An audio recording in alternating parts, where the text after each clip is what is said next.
Permendikbud nomor 17 tahun 2017 terkait penerimaan peserta didik baru (PPDB) menimbulkan berbagai kecemasan di kalangan pendidikan. Anggota DPRD Badung, Nyoman Sentana, menyatakan pemerintah semestinya meninjau kembali peraturan dan fasilitas yang tersedia, salah satunya adalah infrastruktur sekolah.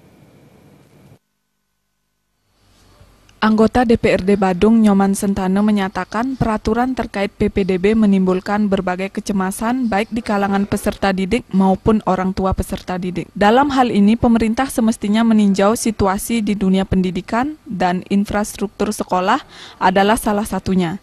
Salah satu peraturan dalam Permendikbud itu adalah pembatasan jumlah peserta didik dalam satu rombongan belajar. Pemerintah harus memperhatikan atau meninjau infrastruktur terlebih dahulu.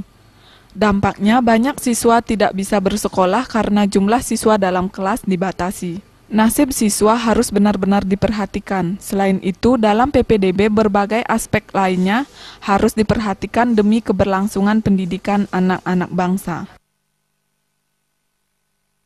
Yang pertama, akibat lahirnya Peraturan Menteri Pendidikan nomor 17 tahun 2017 membuat kegaduhan di dunia pendidikan.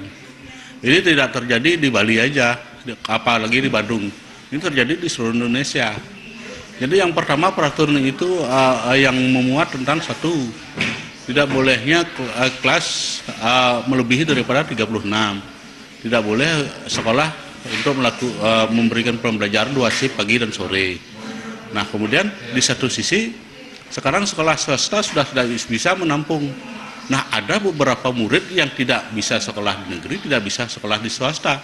Di mana letak tanggung jawab pemerintah dalam hal ini?